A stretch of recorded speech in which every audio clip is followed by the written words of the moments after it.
And when you listen to the servants, the people of the palace, what do they say about their king, Shahrazad?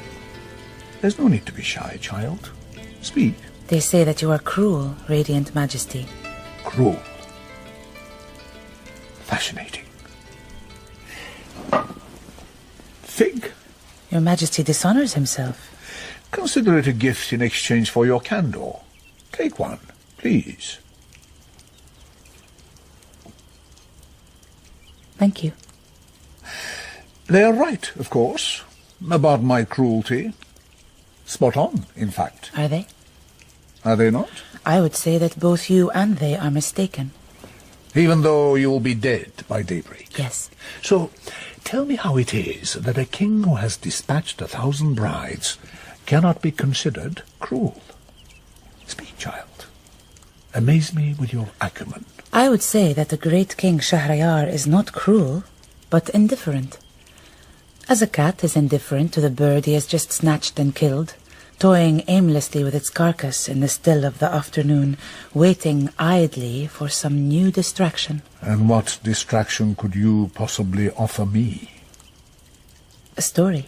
And you imagine that a story will save you from this great indifference of mine? I believe a story may save us all. Then please, amaze me. As your Majesty desires. In the great and ancient city of Baghdad, there was once a lowly servant of the state. Goldacre! And it was this same poor Bob Goldacre's responsibility to ensure the well-being of a most favored merchant from the strange and wonderful land of America. A merchant by the name of... Logue. Casper Logue. Pleasure to meet you, Bob. Can't tell you how glad I am to be on board with you today, fella. Casper Logue, a gentleman whose diminished stature was matched only by the exaggerated size of his purse. Wait, Shahrazad, wait. What is this land of which you speak? America. A place of unimaginable wealth and plenty, Majesty. Greater than mine? The story that I am telling you, O wise and happy king, took place a long, long time ago. An age of marvels, both terrible and wondrous, when the potholed roads heaved with vehicles packed with weapons of terrifying and deadly effectiveness, when words and pictures could be transmitted on the wind by jinns of unimaginable power. Good evening, I'm Charlene Lane, and fears are growing in Baghdad as to the whereabouts of businessman Casper Logue. Early reports are inconclusive, but it would appear that Mr. Logue, executive director of the Levinson Hotel Syndicate, was abducted as he toured the Mansour district of the city. Official sources are keen to stress that it is too early to speculate on exactly what has taken place, but they are not ruling out the possibility of kidnapping, as potentially yet another name is added to the sad and ever-growing list of abductees in that troubled area. And this, as you may imagine, O wise and happy king, was not altogether good news for Bob Goldacre. You lost him, Bob? How the hell did you lose him? I don't know, sir. 1 second Mr. Logue was with us on the street, and the next he'd completely disappeared. And you didn't try to stop him, Bob? I know how it sounds, Mr. Hammond, sir, but I swear he just vanished. Vanished? Vanished. Casper Logue. A guest, Bob, of the United States government and a friend. A personal friend of mine. Just vanished on a Baghdad side street? Is that what you're telling me? Obviously, I take full responsibility for everything, sir. You got that right, Bob. Now, from the top, again, exactly what happened? Yes, sir. Of course, sir. Nothing like this has ever happened to me before, sir, and I can't apologize enough. Just get on with it. Well, as I described in my report, I had turned to speak to one of the other delegates on the street when Mr. Logue interjected. These other delegates sure look nervous, don't they, Bob? As long as we stay inside of the security personnel in the Humvee, we should be fine, Mr. Logue. Now, if you just bear with me a moment, I have to speak to Mr. Guthrie. To tell you the honest truth, I wasn't quite expecting there to be so many delegates. I thought old Rick Hammond had arranged this little trip just for me. Well, you'd have to speak to Mr. Hammond about that. Oh, I intend to, Bob. I intend to. Now, tell me, that street over there is Alamir Street, isn't it? Yes, sir, it is, but it's not really on our itinerary. It isn't. I thought Hammond arranged it specifically. Well, as you know, Baghdad's still an extremely volatile city. And either the American and Iraqi governments wants guys like me to assess its potentialities, or it doesn't. I'm sorry, Mr. Logue. I don't know what Mr. Hammond may have said to you, but this really isn't the safest district to investigate. Well, hell, Bob, that's the whole reason I'm out here. Is there a problem over there, Mr. Goldacre? Be with you in just one moment, Mr. Guthrie. Maybe you ought to speak directly to Mr. Hammond when we get back to the embassy in the Green Zone. He'd be much better placed to advise you as to what's happened. You saying you can't make decisions for yourself, Bob? No, I'm saying that would be an unscheduled trip in an unstable district, Mr. Logan. While you're within my zone of responsibility, I need you and all the other delegates to observe the established protocols. Don't you try and tongue-twist me with that Pentagon patois, Bob. You want to get someplace in this world? Then you better start thinking out of the box. Everyone back in the Humvee right now! Mr. Logue! Mr. Logue! I do recognize that this is my responsibility, Mr. Hammond. I do. Is that right? Yes, sir. But I had the other delegates to deal with, and Mr. Logue seemed determined to go off on his own, no matter what. And it was your job to make sure he didn't. Hammond. No, I already told you, Maxine. No calls unless it's urgent. Now tell whoever it is that this office has no comment to make at this time. What? Oh, I see. Okay, put him through. Yes, of course I'll hold. Boy, oh boy. That Casper Logue. I understand that we've closed down the entire Mansour district, sir. Not a problem? No, sir. It's just... Just what? We wouldn't want to make a bad situation worse, would we? Finding Mr. Logue is our first responsibility, over and above all else, including public relations. Just hold on there a second, Bob. Yes, this is Rick Hammond. Hello there, Sergeant. Would you mind saying that again, please? All right. I'm going to come right down and see the suspect right now. And I'm sure I don't need to remind you of the sensitivity of this situation. Is everything all right, sir? My God, Maxine, how many times do I have to... Oh. When does he want to speak with me? Okay, tell the ambassador I'll be right here. That was the ambassador. He's demanding some kind of explanation right now. Which means I'm going to go against my better judgment and trust you with this, Bob. Of course, sir. Anything. Thank you. I need you to go down to holding cell 7Q and interview a gentleman by the name of Waylon Kindermann, head chef of the Happy Pizza. The Happy Pizza? Located 300 yards from this building, smack in the beating heart of the Green Zone. I'm not sure I understand, sir. Mr. Kindermann was arrested tonight for trying to dispose of the body of Casper Logue at 2100 hours. Does that mean Mr. Logue's, Dead. Yes, Bob, Mr. Logue's dead. Dead as your damn career if you mess this interview up. You got yourself one of these, Goldacre? I don't have a gun, sir. No, I didn't think it was Well, allowed. it might not be a bad idea to get yourself one. And it goes without saying I want this Kindermann fella dealt with discreetly. You answer to me, and nobody else. Clear? Clear. Now, get going and don't screw it up. And so, with a full and heavy heart, poor Bob Goldacre trudges wearily along the dust-encrusted corridors to fulfill his unfortunate duty. While, at that very same moment, in a poorly furnished room, in a quiet corner of the Mansour district, in a one-bedroom apartment occupied by Rahim the tailor and his beautiful wife Aseera, a woman whose beauty was as dazzling and radiant as the scorching sun, O wise and happy king. This monkey's gone to heaven. This monkey's gone to heaven. What is What's wrong with you, Rahim? I was listening to that. As was the rest of the neighborhood. We have to stay calm. Aseera, staying calm is the most important thing we can do, yes? What about the American patrols on the streets? That's why we have to behave as if everything is normal. Oh, and so you play Pixie records. It's the Pixies. Leave it. What if it's this man, Shep, that Casper's on to? I said leave it. I think we should answer it. No. Yes. Hello? Who is it? He wants to talk to you. Hello? Yes, this is Rahim. Please don't shout, sir. Casper is dead.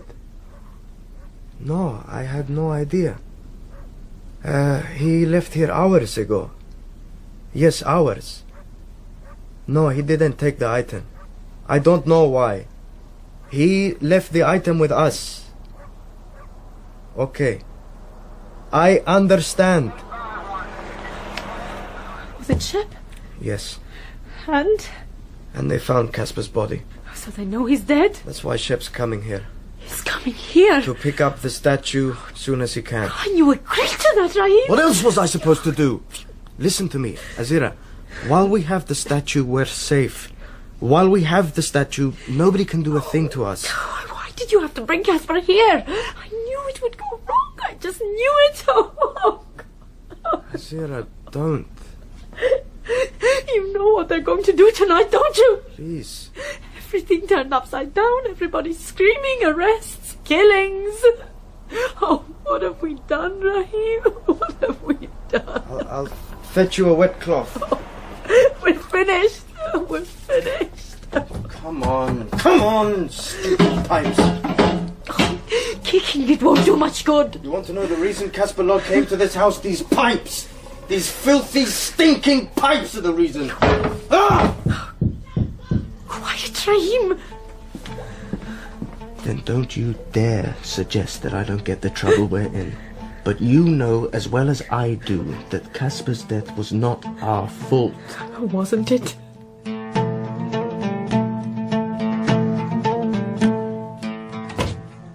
Just speak into the microphone, Mr. Kindermann. Am I under arrest, Mr. Goldacre? Because if I'm under arrest, I'd like to speak to my attorney. Can we just focus on what happened earlier this evening, please? And this is just for internal use. You'd be assisting us greatly. So this is like confidential. What exactly were you doing when you came across Mr. Logue? I didn't kill him, if that's what you were implying. Just answer the question, please. I was in the yard with Carlton having a cigarette. That would be Carlton Pennamore? That would. And he's an associate of yours? He is. As you well know from that little dossier you got there, my business partner. Now, I don't know what your little buddy was doing dead in the back of that truck, but it had nothing to do with me. And this was the truck where you discovered Mr. Logue? This was. So? So we were enjoying our cigarettes in the still of a Baghdad night. And Carlton's talking the same Louisiana hogwash he always talks. You think Michelle washes Obama's pants, Wayland? Michelle don't wash no pants. They got a maid to do it. They got an army of maids to do it. Michelle don't wash no presidential pants. And you know this for a fact, do you, Carlton? You've been party to wash day at the White House? Now, you gonna help me unload this truck or what? I'm not saying she couldn't wash his pants. I'm not saying she wouldn't. I'm saying she chooses not to. Because she and the president got their own agendas. And those agendas don't say nothing about washing pants. Oh. You okay, Wayland? Go and get Conrad. What you want Conrad for? You stand up there, fella. Is there someone in the truck? I told you to go and get Conrad. Conrad? Who's Conrad? Conrad's more of a what than a who, if you get my meaning. I'm not sure that I do, Mr. Kindermann. Now, while I appreciate that the death of a leading American businessman may be some sort of joke as far as you're concerned, I can assure you that we at the embassy do not consider it so. Now, you just hang on there, Mr. Goldacre.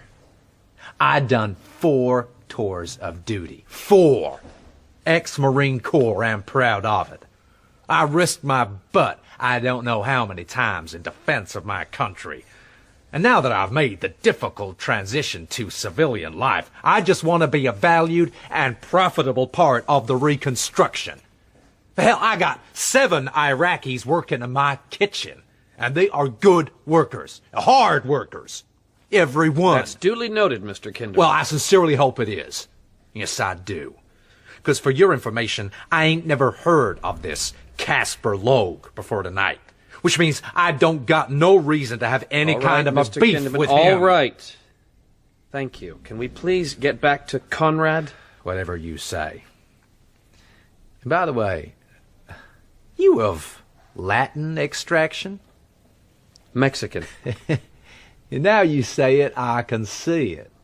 Round your eyes there. I had myself a Mexican girl once upon a time.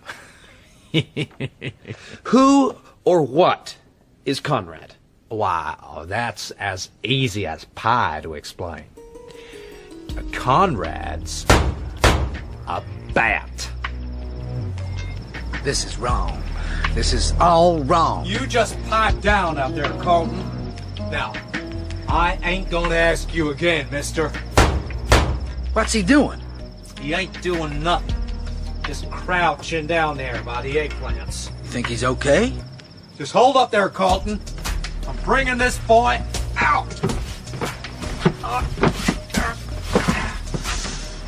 Oh, my sweet Lord, Waylon. Who the hell is that? I don't know, and I don't want to know. Now, help me grab a hold of his legs, and let's get him out of here. Are you serious? Carlton? Kinda short, ain't he? Looks like a Yank. And a dead one. Shouldn't we be alerting the authorities? Just do what I say, will you? Okay, you lift on 3. 1, 2... Kinda heavy, ain't he, for a short guy? Are you telling me that Mr. Logue was already dead? The little guy was dead. That's all I know. All right, Mr. Kindermann. Now, you listen to me, Mr. Goldacre. I ain't gonna be no patsy. That man was dead. Dead as disco. You understand me? That's duly noted. What do you mean it's duly noted? I made a mistake. I admit it. But I was afraid. Petrified. Sorry to interrupt, Mr. Goldacre. Yes, Mr. Hammond. You the guy in charge here? If I could speak to you for a moment outside, Bob. I asked you a question. Right now, Mr. Goldacre, if you please. Well, that's real charming behavior. Yes, sir, it is. I'll be right with you, sir. We'll reconvene later, Mr. Kindermann. No, I'm sure we will. You can forget about this fella, Kindermann. Forget him, but... we just got ourselves a new lead. A Dr. Karim. Handed himself over to the military a half-hour ago. Apparently admitting to the death of Mr. Logue. A doctor? And I'd like you to go interview him right now, while I go back and speak to the ambassador. Oh, and you can thank me that you still have a job. Did the ambassador say something about me? Let's just say that he was not amused. Now, get everything you can out of this Dr. Karim, and for your sake, Bob, make it something we want to hear.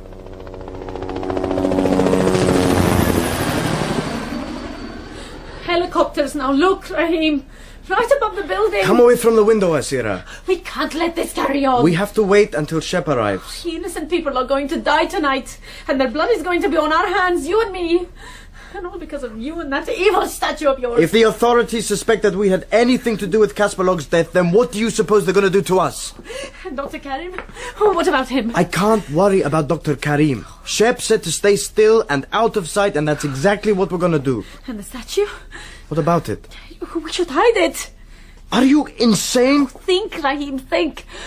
What's to stop this Shep from taking the statue and getting rid of us? You're not touching that statue. Where do you think you're going?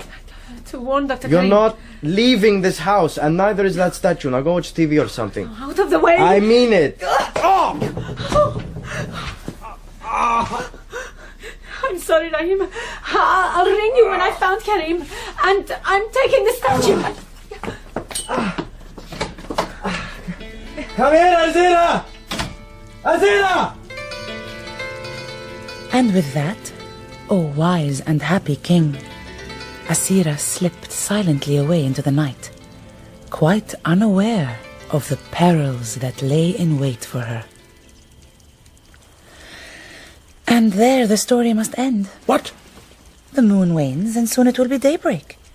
Surely your majesty will allow me a moment or two to prepare to But what of Aseera and Rahim? But then your majesty would have to delay my death. Don't test my patience, child. Please, speak.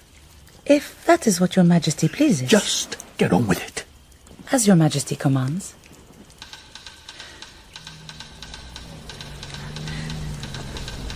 And so, with her poor heart pounding, Aseera cautiously makes her way out into the fury of a Baghdad night, quickly retracing her earlier footsteps when she and Rahim had cautiously ventured forth with the dead body of Casper Logue wrapped carefully in a rug. They took his body into the street? Yes, Majesty.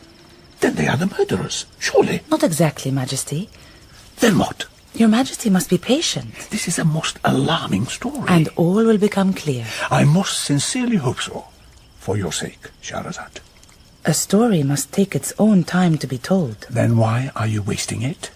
Indeed, Majesty. And oh, how tenderly Aseera had wrapped poor Casper's body as if he were her own sweet child. And witness now how her poor heart cries out in anguish, not just because of the military patrols cruising the strangely deserted streets, but because of the terrible guilt rising inexorably in her unhappy breast. And now, as the wise, benign and constant moon rises steadily to fill a sky sung with stars, she eventually arrives at poor Dr. Karim's house, and with a gentle knock at the door, she cautiously announces her presence. Dr. Karim, please, answer the door. But there is no reply. Aseera, terrified, knocks again at an empty house, recalling with each hopeless knock the dreadful moments she shared with Rahim in the same yard not 3 hours before. Is anybody about? It looks clear. It looks clear or it is clear? It is clear. This is wrong, Rahim. Very wrong. Pass the body up to me. What's Dr. Karim supposed to do with Casper's body? Dr. Karim will know what to do. How will he know what to do? He's a doctor. Casper's dead. I know he's dead. Then how can Dr. Karim help him? How am I supposed to know? Just pass me up the rug. We're making a terrible mistake. Well, we couldn't just have left Casper on the floor of our apartment, could we? Yes, but Casper's your cousin. What's that got to do with anything? Now pass me up the body.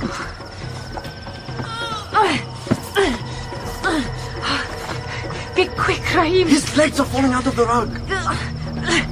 They won't go in. Then just grab his feet and heave.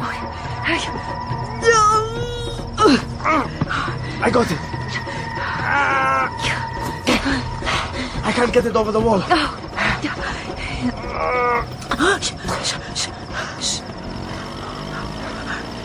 There's a moped coming. What? Dr. Karim's moped. Hurry. Yeah, my hands got under his belly. He's coming, Rahim. He's over the wall. Let's go. Let's go.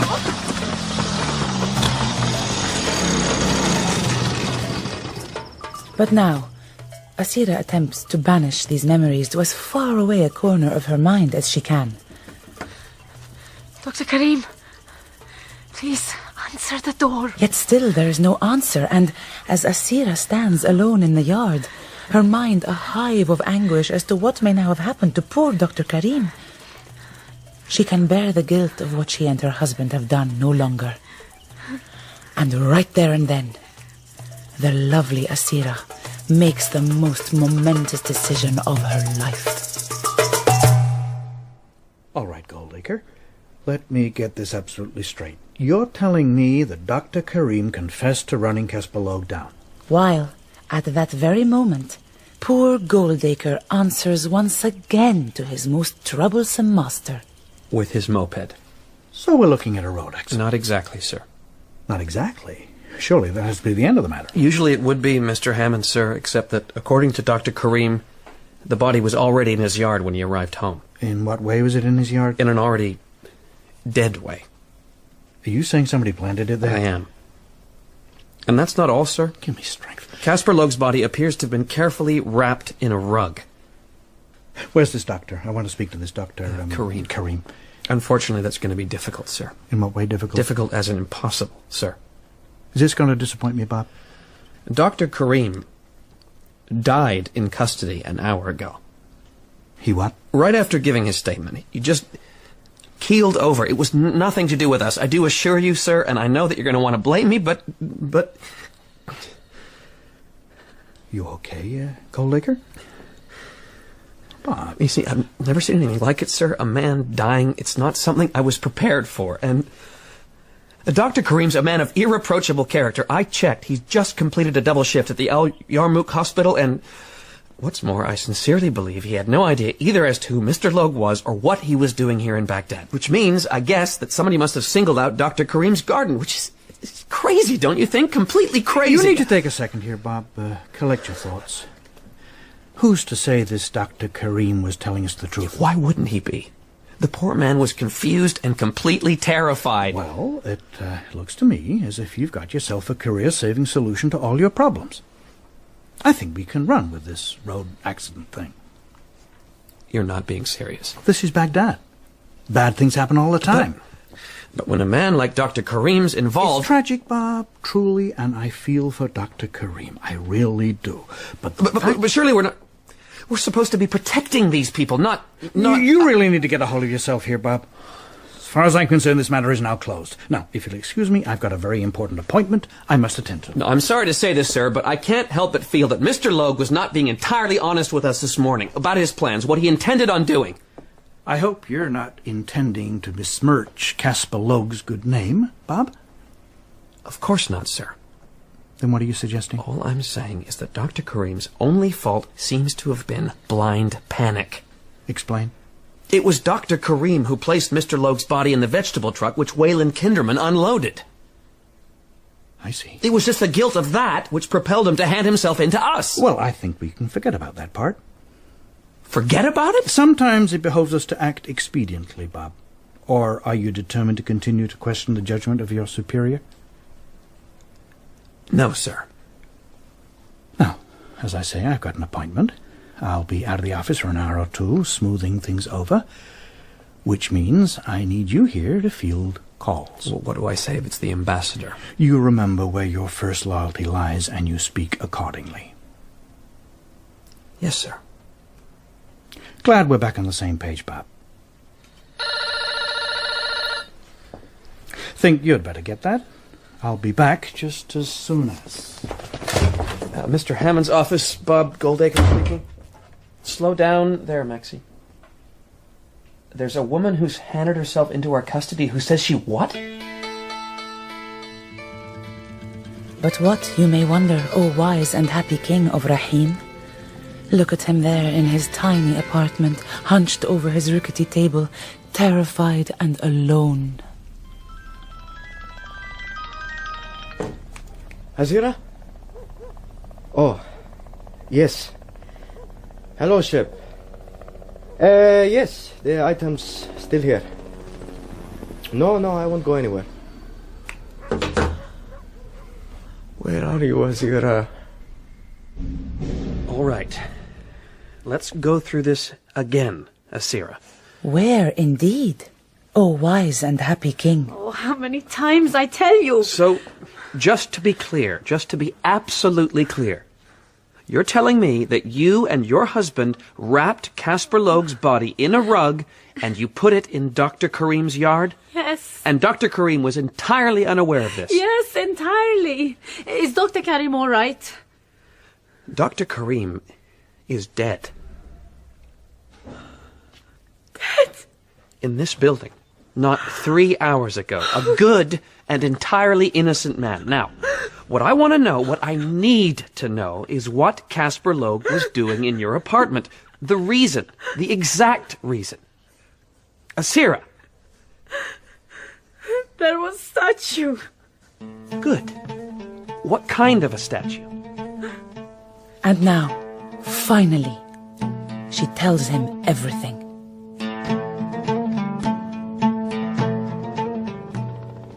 It's a nice apartment you have here for Baghdad. Not bad at all. Are you intending to shoot me, Shep? That all very much depends on you. Now, for the last time, where is the goddamn statue? I don't know. Oh! Then I suggest you think a little harder. I don't know, I swear. Oh! It was my wife. She take it. I tell her not to, but... But? Please don't hit me again. Well, now, who's this at the door? Let's both hope it's your wife. She's innocent. Innocent. The statue was nothing to do with her. Not another word, Rahim, or I will shoot. Good evening, Mr. Hammond. Goldacre. What's going on here? Perhaps you ought to put that gun down, and I'll tell you. I will if you will, sir. Who is this man? I told you to shut up. Oh! Don't hurt him! Ah, the lovely Aseera, I presume. Can we get a military detail right here now and arrest these two, Mr. Goldacre? I believe we may have discovered Mr. Logue's assassins. Right now would be good. I don't think I can do that, sir. What did you say? You see, Aseera told me a most amazing story tonight. And I think you might be interested to hear it. Yeah, we'll hear it back at the embassy. Oh, I think it ought to be heard right here. You see, it's kind of sensitive, especially as it concerns this statue here. Where the hell did you get that? It's a scary-looking thing, wouldn't you say, Shep? What did you call me? Aseera? Have you taken leave of your senses? Perhaps you'd like to tell Mr. Hammond here exactly what you told me. This is Shep. Now, don't be scared. Just speak. Don't do this, Aseera. I won't lie anymore, Rahim. Casper Logue came to this apartment as was planned. Don't you understand? This man will kill us. Nobody's going to be killing anyone. Not while I'm here. Now go on, Aseera. Casper Logue came to see... The statue, Rahim. I'd like to see the statue. Immediately, Casper. Is it not a wonder? The demon Labatu. Just sitting there, just as you described. Can I touch it? Of course, of course. Oh my. It's Assyrian. It's magnificent. 500 BC, approximately. It's a figure of a demon of the dead. Not now, Aseera. And should be returned to the museum you stole it from. You're embarrassing us in front of our guests. You mind if I cut in here, Rahim? Please, forgive my wife's discourtesy, Casper. Way I see it, you could have left this beautiful artifact right where it was. But then the chances are some other desperado, lacking in your husband's wherewithal, would have run away with it, and it would now be moldering in some unspeakable basement someplace. Am I right, Rahim? You're absolutely right, Casper. Now, I appreciate that you may have ambiguous feelings about me coming here today, Aseera. But, you know, if me finding a buyer for this statue in the U.S. and me organizing for you two to have a home in my very own hometown of Clompet is not something that appeals, then I can just as easily walk out of here and you will never hear of me again. Cousin or no cousin. And if something go wrong? That's the beauty part. Nothing can go wrong. I've got a man, let's call him Shep. Runs his own department in the American Embassy, and he's going to get the statue to my buyer in New York. Voici et voila. And how will he do this? Diplomatic bags come in all shapes and sizes. And if this Shep should betray? Then he's down a fortune. And believe me, he won't want to lose that. This is Iraq, kids. We're all businessmen here. Now, do we have a deal or don't we? And you believe this BS, Bob? It's true. It's exactly true. I must admit I found it difficult to process at first, but then when I thought about it, it all kind of made sense. You're not doing yourself any favors, you know. You were Casper's sole contact here in Baghdad. And I guess if things hadn't taken so bizarre a turn, then you and Mr. Logue would be congratulating yourselves on your prize right now. And what's to stop me killing all three of you right now? The digital recorder back at the embassy. The what? Now, I'd suggest you put the gun down, sir, and listen carefully to what we have to say. Or that tape will be released no matter the consequence. Are you trying to blackmail me? Nothing could be further from my mind. I brought you into the department. And is this how you repay me? I wasn't going to stand by and see an innocent man's good name destroyed just to protect your money, Mr. Hammond. Now, if you don't mind, the gun. You know, I had hopes for you. And I had hopes too, sir. And then I came to Baghdad and...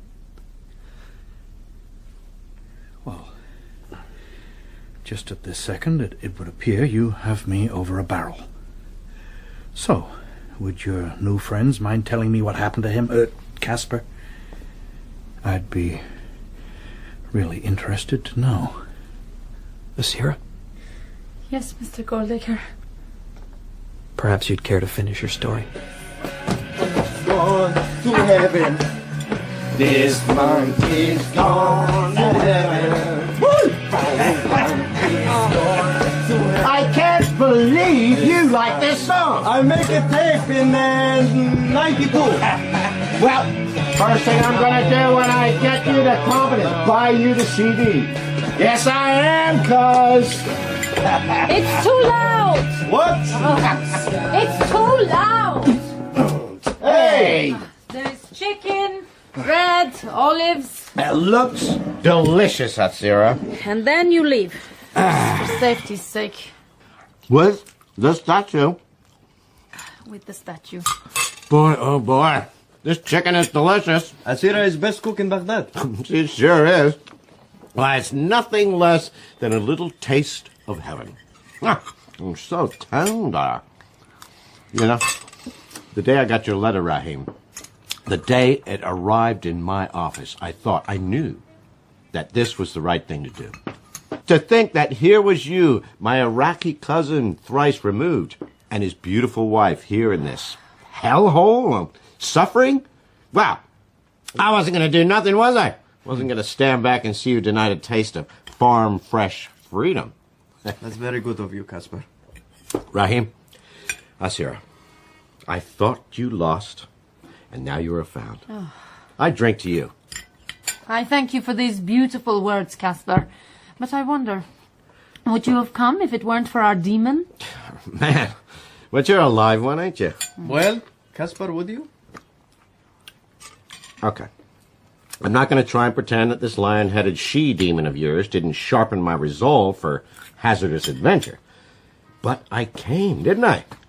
I'm sitting here, aren't I? Especially given the fact that we three are looking at a starting price of $2 million. $2 million? A 70-30 split in your favor, less $200K for our men. Shep. I don't know what to say, Casper. Why, you don't need to say nothing. Just give me another piece of that chicken. Delicious. Casper? Oh my God. Water, Aseera, water. Casper? Drink this! Oh my God, he's choking! A minute later, and Casper was dead. You're really intending to dance on my grave, aren't you, Bob? No, sir, I'm not. Well, I don't think I'm going to give you that satisfaction. No, don't do this, sir. Please. Frightened the sound of me blowing my brains out might not sound too good on that little tape of yours? Oh, and by the way, I can't believe that you two were so stupid as to think that Casper Logue was really going to get you over to the States. Can we all... Please, calm down, please. Thank you. Now, Mr. Hammond, put the gun down and let's work this thing out. Oh, and I suppose you have a solution? Yes, sir, I believe I have. And what would I have to do? Leave Baghdad. With my career in tatters? No! You'd leave as a hero. Genuinely. Now, please. All right, Goldacre. I'm listening. Good evening. I'm Charlene Lane. Further news is coming out of Baghdad tonight following the death of American businessman Casper Logue. Senior attaché Richard Hammond has issued a statement in which he suggests that Mr. Logue's death may have had some links to the Baghdad criminal underground, specializing in the smuggling abroad of precious artifacts. It is alleged that Casper Logue may have met his death at the hands of his nefarious contacts. Richard Hammond today returned a priceless artifact depicting an ancient demon to the Baghdad National Museum and announced his intention to set up a charity, the Richard Hammond Foundation, dedicated to the recovery of those same lost artifacts. before he leaves for Washington to take up a senior investigative post on Capitol Hill. All right, Mr. Kindermann. Are we clear? Yes, Mr. Goldacre, we're clear. I am to drive these two Iraqis to a military airfield outside of Baghdad. And there you will... see them safely on board a plane bound for the U.S. Very good. And then? Then I'm going to forget that any of this ever happened. It's amazing how quickly the details of Mr. Logue's tragic passing have scattered away like so much dust. Almost as if it never happened at all. And after you've done this little favor for me, that's just the way it's going to be. As if it never happened. Now, let's get the show on the road, shall we? How could I deny them Mexican eyes? I'll see you on your return. Aseera? Yes, Mr. Goldacre? Is Rahim there? I'm here. I take it you have all you need? Passports, visas? Yes. What if Hammond tried to make more trouble for us? As Mr. Hammond is, however, reluctantly bankrolling this whole thing, I don't think he's going to make any waves. You give him tape? I don't think so. Not just yet. I'm sure Mr. Hammond will consider getting you two set up in the States as an investment in his future career. This is Iraq, kids. We're all businessmen here. What will you do now, Mr. Goldacre? Administrate the Richard Hammond Foundation for the next few months, and then... who knows? Goodbye, Mr. Goldacre. You both take care now. On you go, Mr. Kindermann.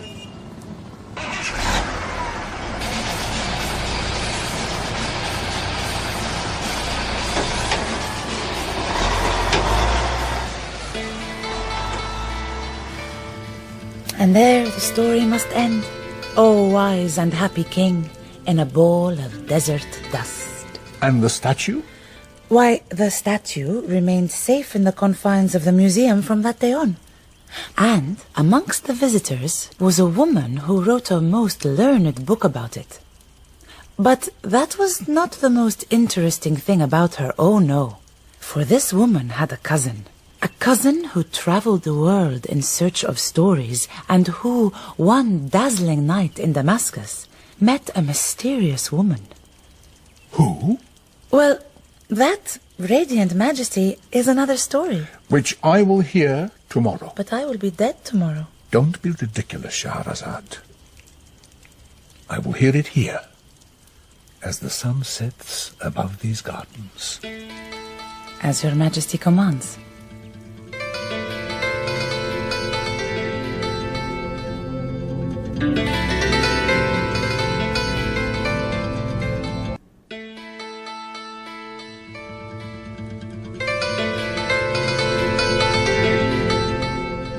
You promised one last story, Shahrazad. So I did, your majesty. A story of freedom, you said. You smile. I am smiling at the irony, great king, that I, who must die with the rising of the sun, choose on my last night to tell a tale of escape. But there, I am not the first to sing in my cage, and certainly not the last. So, sire, are you sitting comfortably? Enough scented aloe wood on the fire? Then I will begin. Once upon a time, in a land that is far away, there lived a young man who told stories. Like you, child? Like me a little, Majesty, but also not like me. His stories were wild and intoxicating, but unlike mine, he wrote them down in newspapers and called them the truth. Now, the name of this young man, as lovingly whispered by his mother, was Joseph. Joe Porter. While many years later, his lover would call him Joe! Go on. And this, oh happy king, is his story. I call it The Porter and the Three Ladies. And it begins with his employer. I don't care if the Prince of Wales is upset. Tell him I'll send him a tree to hug. Joe.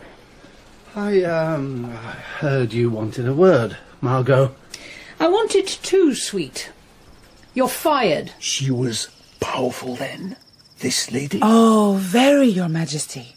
As powerful as I? Her kingdom was a publishing house. Her people were its readers. Once a day, she produced the biggest-selling tabloid in the land. Beautiful? Her beauty was razor-sharp. Quite literally. So, what of the boy, Joe? He, too, was beautiful, though somewhat damaged inside. And she wished she would not, but she ached for him with every muscle of her surgically enhanced body. But she was a businesswoman, and in matters of the heart, business comes first. Fired? Why? I'm the one who asked the questions.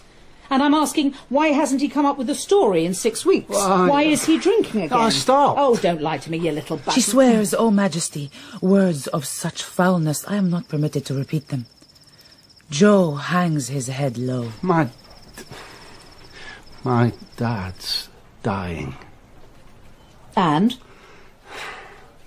I know I'm no good, but I've been chasing up some leads, and I've got something really big. Tiger Woods. Oh, get out of here, you miserable piece of... There she goes again. Wastage, she calls him. I can only apologize, Majesty. I want the story that sells. Not about has-beens. Not about easy targets with their trousers down. Shock me. Turn me on. I want to feel the full force of living without moving from my chair. That's the story I want. But I can do that. And I'll stop drinking. Margot reflects. She rules with an iron hand, but, like many great rulers, she has one weakness. It is for the honey sweetness of Joe's beautiful mouth. Just give me one more chance, Margot. Please. One last chance. And if you don't come up with a front-page story in 1 month, I will chop off his head. Ah, Majesty, we have to move things away from the immediate. That, if you will allow me a moment's reflection, is the whole point of stories. No. If Joe fails, he will lose his job and his place in Margot's bed. And in the land where they live, oh, Majesty, that is a kind of end. So, Joe packs his rucksack, and he travels far and wide. He sees things, Your Majesty, such as he has never seen before. Stories to make your beard curl. But nowhere does he find the headline Margot wants. The one to shock and thrill in equal measure. The month is almost up when he finds himself in Damascus. Does he find the story there? He will return to Margot. Older, wiser, and considerably thinner, but with a tale to tell. So, the boy did it. You got what I asked. Welcome home, stranger. How is your father? They think he won't survive the night. I came to you first, though, to deliver the story. Then I'll go to the hospital, hold his hand, you know. I'm sorry. Yes. Well, my story. Do you want it? Of course I want it. Is it hot? Very. Wild? Death-defying. It's the kind of story that changes everything. Let me have it. Word for word. So Joe does as she commands. He tells how late one night in Damascus. And doesn't everything begin as a little story? Once upon a time, we might as well say. Joe Porter was out of luck. It's my last night, and I've still got no story. There's only one thing for it. What's wrong with the way I dress? This is a hotel, sir. You need a tie. All I'm asking for is a drink. We do not sell alcohol on these premises, as you well know, sir. Oh, come off it. I can see the bar. You mean to tell me all those guys are drinking fruit juice? You're making a scene. You want proof I'm respectable? Hey, look at that, huh? Press badge, okay. Allow me to escort you to the street. All I want is a drink. I maybe shouldn't have done that, the shouting, because suddenly everyone's looking at me, and I know I want a drink. I also know that no one will give me one now. And then there's this noise. The lift doors open, and this girl, this woman, comes out. She stands, swathed in a wrapper of gold-embroidered muslin, fringed with gold lace, and wearing embroidered boots, and floating tresses plaited with silk and gold. She is beautiful?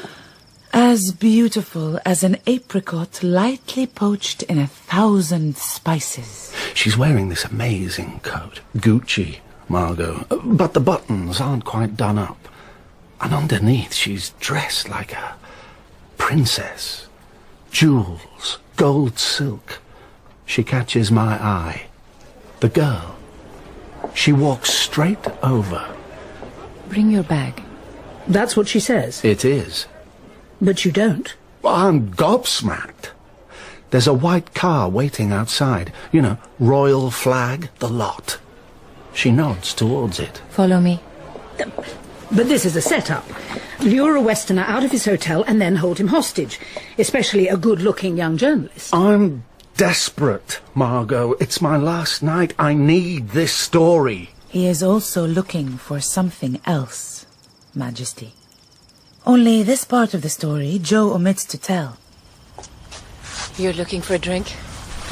I don't need a drink. Get in the car if you want a drink. I don't even see the chauffeur. He's a shape at the driving wheel. Quite a big shape, actually. But now I'm in the car with her. I can smell her. And she smells of fear. Her face in the soft light is hidden by makeup, like a disguise, like a veil. And she's a princess? Looks like it.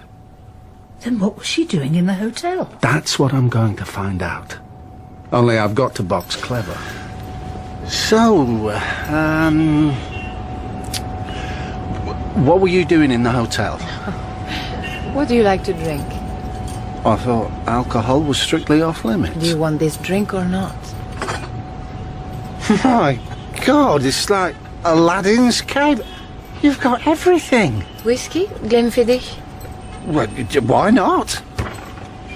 You and I are going shopping. Don't worry, Joe the porter. You will be safe.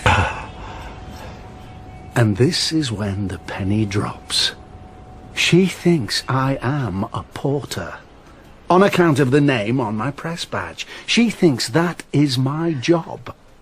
You mean it's all a misunderstanding? Exactly. An anomaly, in fact.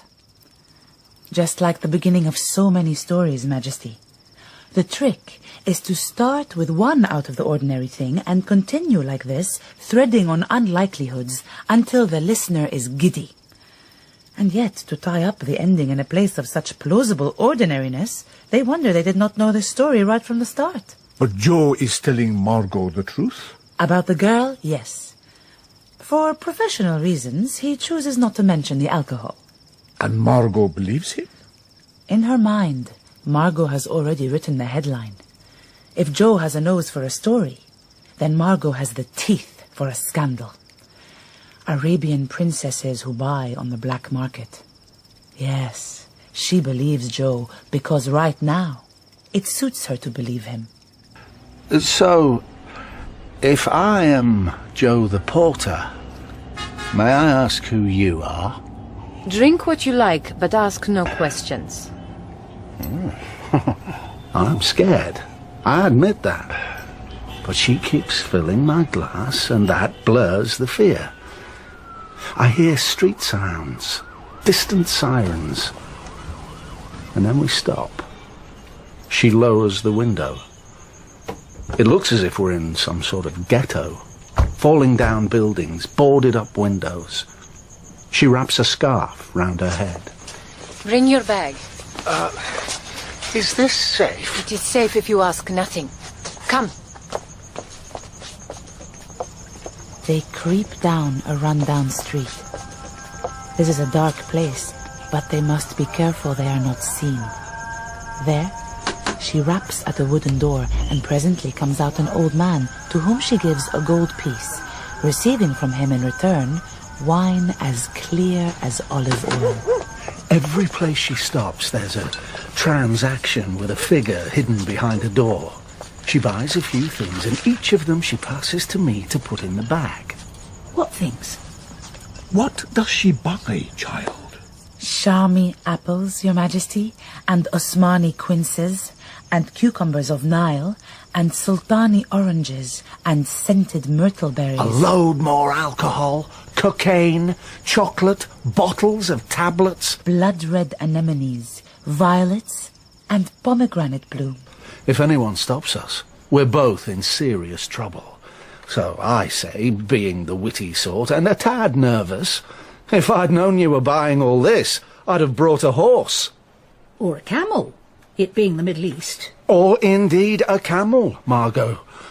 She smiles. The princess with no name and a serious drug problem. And gives me a little cuff on the neck. Says what? Then she says... Be quiet. We will pay you for your pains. We? Exactly. She's not operating on her own. This is it, Margot. This is the story I couldn't find. And all I did was wait, and it fell into my lap. The only thing left is to crack it right open. Get back in the car. We are almost home. And where is home, exactly? You think I'm going to tell you that? Get in the car.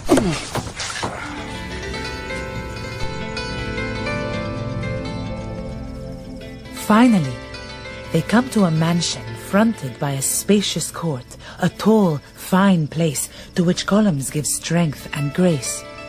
Joe looks at it in wonderment. I mean, this is a palace. Barbed wire, floodlights, security cameras all over the shop. I've never been anywhere like it. The car that has brought us here seems to vanish into the night. He doesn't say much, your chauffeur. That is because he has no tongue. What? Bring the bag. The lady steps to the door and, turning her veil sideways, knocks softly with her pale knuckles. Open sesame! Who is this? It's me, Afia. But you are not alone, sister. He's just a porter. Wait. Nice pad. You live here? With your sister? Afia, you called her? You think I'm joking about no questions. You think this is a made-up story. What are you doing? Confiscating your mobile phone. Do I look like the kind of guy who has a mobile phone? I'm a porter, lady. You'd better not be lying. Now shut up. My sister's coming. The door opens, and there stands the girl's sister, Afia. She's about 5 feet high, a model of beauty and loveliness. Give me what's in the bag. Oh, don't worry. It's awfully heavy. I'll carry it in. Joe the porter, at thy service. You see? He's no harm. Follow me. I've done it, Margot. I'm inside. They come into a spacious ground floor hall, beautified with all manner of colours and carvings. Come, follow us. And sitting on the couch he sees another woman, whose eyebrows are arched like bows. The third sister. And her name is Juliba. So they are all three beautiful? Oh, exquisite! You would have liked them very much, Your Majesty. They are as sweet as Turkish delight. But you know what you're like. You would have chopped off their heads. They are much safer here in our story and the bountiful glow of your imagination. But is Margot not jealous? No, she feels triumphant. That despite such rich temptation, her lover is safely returned. She pulls at her ice-crisp collar.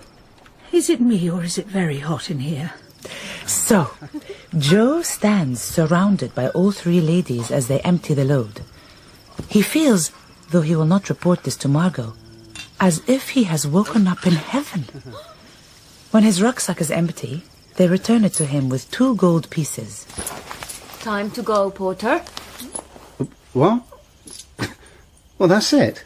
Young man, you cannot stay. You must not ask this, porter. You would betray our secret. Me? I'm a porter. Who am I going to tell? Besides, whatever fun you get up to, I've done worse. Oh, Lord, I'll be no trouble. Your secret's safe with me.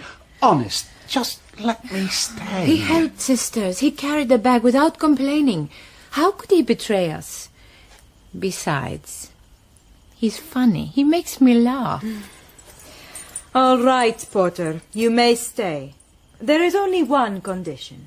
You ask... No questions, yes. If you do, you will be punished. Worse. I am dumb. Zip, my lips are sealed. And now we will party. So, what happened next? Well, we shared a few drinks and stuff. Then we chatted into the night. You chatted into the night? Yeah. At one point, I think there was music, bit of dancing. I was just trying to find out what was going on. I had my professional hat on. Obviously, when I write the story up, there'll be more detail. And then it was morning. That was it? In nutshell. Tell me what happened, maggot. Now! At this point, I'm afraid I must take over, Your Majesty.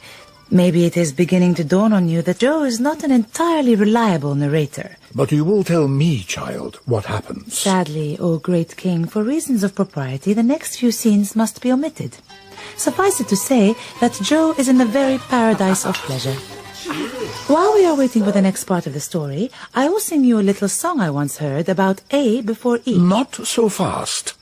I command you to tell me what happens to Joe and the three ladies. Tell me, or I will have you killed at dawn.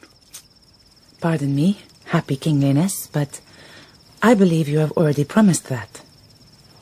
However, if you insist, I may go so far as to suggest what happens with, as it were, broken pictures. The rest you must piece together for yourself. It will have to suffice. Well now, as I said, there is much joyful feasting. And there is water too. From the bubbling fountain? There is sport in the water. Love sport? All of them? There is much, much happy laughter. Then clothes are wet and must be taken off. And there is flesh. Milky white and beautiful. And someone, I cannot imagine who, suggests a game. What sort of game? A guessing game, Your Majesty. Though the penalties for a wrong answer are severe. Don't you know what this is?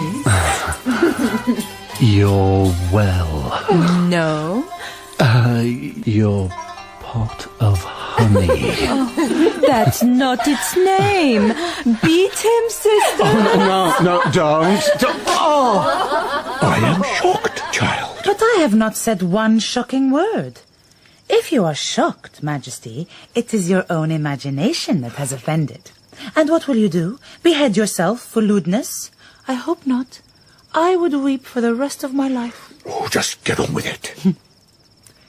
Exhausted, the two older women fall into a sleep. And Joe is alone once more with the beautiful girl who mistook him for a porter. And I still don't even know your name. Ow! I just want to know what to call you. Technically, that's not a question. It has a nice full stop at the end. Oh, I like your smile. Give me your name. I won't hurt you. Mira. Hello, lovely Mira. So, you live here with your sisters. Statement of fact. In this palace. 3 princesses. Not exactly. I thought as much. You sell your bodies to wealthy men in hotels. I'm right, aren't I? It's all right. If I'm not a princess, you're not a porter. Do you think I don't know a Western press badge when I see one? You knew all along. Don't worry, Joe. Your secret's safe. Okay, I'm a journalist. But I'm not a very good one. I drink too much. I miss all the stories, and even when I get the stories, I never seem to go beyond the surface. I can't. I don't know why. Why does anyone do what they do? Stuffed if I know. Do you have children, Joe? Me? No. Too much pain. For them, I mean. There is nothing like a child's pain. You speak as if you know about it. A child's pain? Do you know? No. My childhood was very ordinary. I loved to play the piano. Do you have children? My sisters do. One son each. They are beautiful boys. Afia's is almost as tall as me. Juliba's boy likes cricket. Oh. They live far away in the land we came from. How will they eat if we do not feed them? You do all this for your children? Where are their fathers? There is a war. Where do you think they are? Before we came here, Afia's husband was dragged out of the house and shot. Juliba's blown to pieces walking down the street. Horror brings more horror, and hate more hate. It's how it is. So if you knew I was a journalist, why did you ask me to follow? That's enough questions, Joe. Because you were right. I mean, I can do something here. I can save you. Can Joe really save Mira? Or is he lying? It is a strange truth, Majesty, that we can believe our own lies. At this moment, Joe believes that if he has Mira's story, he has the power to free her. For something has happened to him, Majesty. And what is that, child? He has started to connect with his subject. What began as an exercise to save himself has become something else. The girl is no longer to him just the sum of a string of words. She moves him. And does Joe tell Margot all this? Well, great king, another interesting question. He is beginning to wish he hadn't started telling this tale without jotting at least some of it down in note form first. Because the look on Margot's face is more like one who has sucked 6 lemons hoping they were jellies. Things are not exactly going the way he planned. You lying! La. Oh, here she goes again. There are some characters, Your Majesty, who seem to acquire a life of their own. But back to Joe and the mighty Margot. What kind of fool do you take me for? You know what you are. This isn't what you think. You're fired. No second chances. And you can find your own bed tonight, sweetheart, because you're sure as hell not sharing mine. You send me off to find a story that is as powerful as living. I asked for a story. Not the full-blown, pardon the pun, experience. And what's a story, Margot? Is it only something that happens to other people? Because if you ask me, the stories that are alive are the ones that blur the lines. Come here.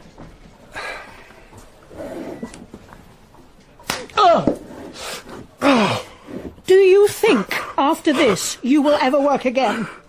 I'm Margot Miles. I was trying to get inside the story, Margot. These women were in serious danger. They were damaged. It had to stop. You're right. You're right. When these women are caught, there will be hell to pay. 3 princesses addicted to drink and drugs. But they're not real princesses, I told you. Detail, Joe. I'm looking at the bigger picture, and this will be huge. You mean shop them? To the authorities? Get on to the lawyers. But the story we print is going to help them. We're going to expose the hypocrisy of Western businessmen wanting these girls to act out some Arabian Nights fantasy so they don't have to face up to how sordid their needs are. Do you think my readers want to feel sorry for prostitutes and addicts? Especially in a country they don't understand. No, my readers want to condemn. They want to sit in the comfort of their three-piece suites and feel better than the scum of the earth, not down there with it. How did you get to be so unfeeling, Margot? I'm a woman in a man's world, Joe. What we need is proof. Can you go back? Go back? My Dad's dying. We can probably get away with fixing a photograph. I know it's risky, but once the damage is done, we can whack in an apology. Why didn't you take a photograph? I don't know. Oh. Oh, but you did. No. You may be the cutest thing in Canary Wharf, but you are also the worst liar. You used your mobile phone. Okay. I took photos. Oh, you clever, clever boy. Come into my arms. Tell me how you did it. It was in my pocket. Mira got up saying I was to stay where I was. The sisters began doing something in the shadows. It was easy to get the photographs. I wanted to remember how beautiful she was. I got the room, the bottles and stuff, and the ladies. I got them too. And I lay back and maybe I fell asleep because the next thing I heard was music. It was like nothing I've ever heard. And the sisters were all dressed like something you dream about. And they were dancing with these golden rods. I assume this is a euphemism. No, but I'm sure you'll use your version in the edit. The truth is, it was the most beautiful dance I'd ever seen. Mira came close, so close I could see the look in her eyes. It was like emptiness and pain both at the same time. And then suddenly the sisters lifted the golden rods and brought them down on their bodies. They were beating themselves like dogs, and I just sat there, so afraid I couldn't move, until something came boiling up inside me, like poison. Stop! What are you doing? I forgot all about the sisters and their stupid rule. Answer my question! What the hell is going on? Joe broke the rule? He did, Your Majesty. But the punishment will be severe. Indeed. The chauffeur lost his tongue. Quite so, Your Majesty. It is a brutal world. Once upon a time, and here we go again, he questioned the ladies, and he paid the consequences. But don't pay too much attention to the chauffeur. I admit he's a bit of fun on my part and something of a red herring. What will the ladies do to Joe? Will they rip out his insides, boil his brains, and make delicacies of his eyeballs? What will they do? They tie him up. Ah. They hold knives over his throat. Ah. And again. And they say to the young and beautiful Joe, You think that because we are women we don't mean what we say? You think we are afraid? Yes, we sell our bodies in Western hotels. But do you think it is what we want? We beat our skin to pay for our sin. We are only complete when we wear our shame. Is this true, Shahrazad? What they say? It is not for me to say, Majesty. We are wild creatures at heart, struggling to be civilized. But it is almost dawn, Majesty. We had better return to Joe's story, for Margot is looking pale. Did they touch you? Yes, my arm. Sure. Oh, my God! It didn't hurt. Not at the time. Oh. It hurt about, I don't know, minutes afterwards. I thought I'd pass out. Maybe I did. Well, then what? Well, they said if I didn't want to be beaten alive, I'd better tell them the truth. The truth? Something that would cost me. I didn't know what they meant. Oh, don't be stupid. They knew you were a journalist. They knew about the photographs. It was a story, for God's sake. When I gave you the challenge, I didn't imagine you'd get hurt. I thought that was exactly what you wanted. I do have some feelings, Joe. Even if I don't know how to say them. So, what happened next? They said they wanted the truth that was buried deep inside me. Well, I hope you gave them the photographs. Oh, I offered, but they laughed. Trickery, they called them.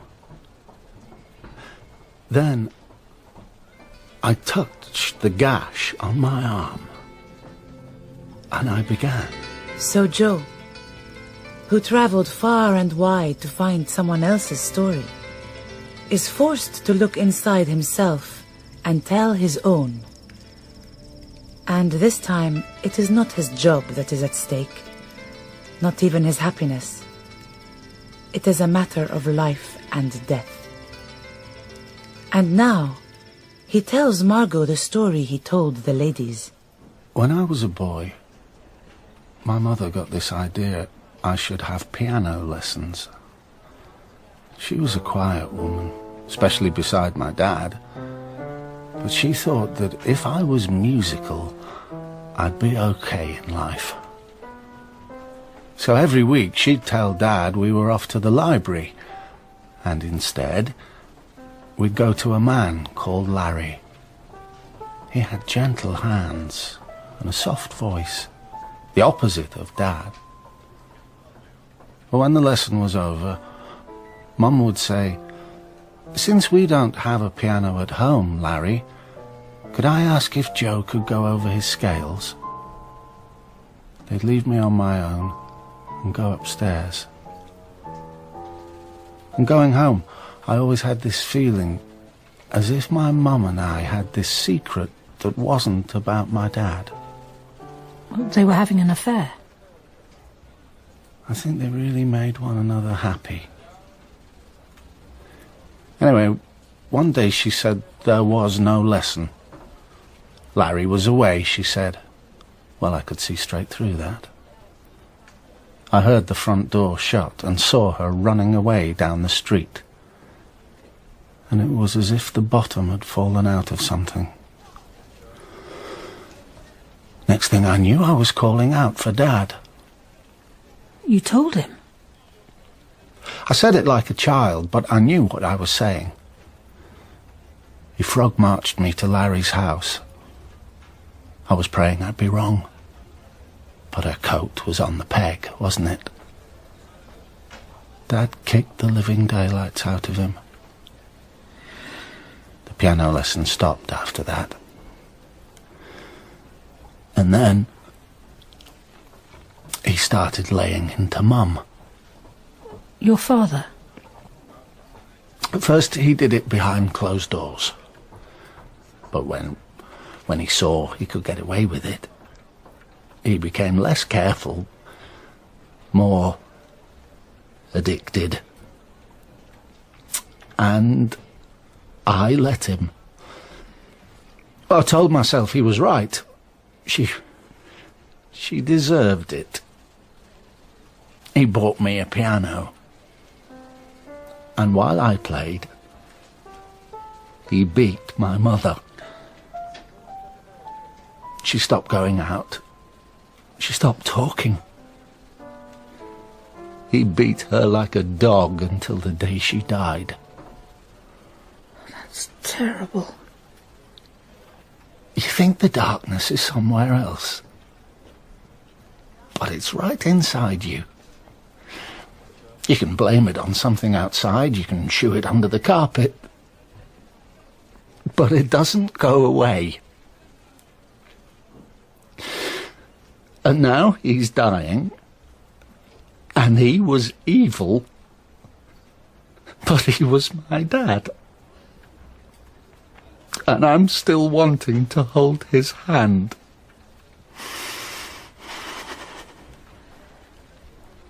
So, what did the ladies say at the end of your story? I don't know, Margot. Only Mira was left. Joe?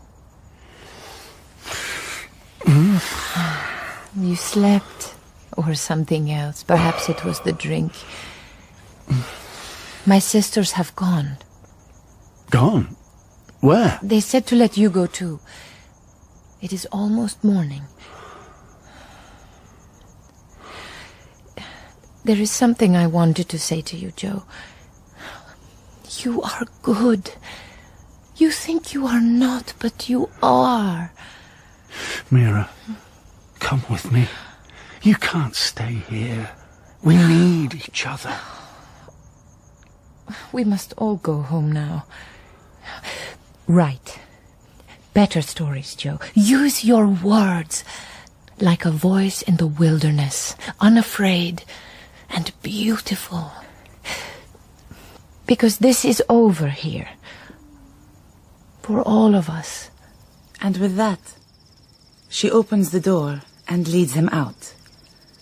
And he finds, can you believe this? That his hotel is just across the road. The chauffeur had simply driven them in a huge circle. Joe is back where he started. And in the cold light of day, it looks not so magical at all. What? I don't understand. Were these ladies real? To Joe, they were.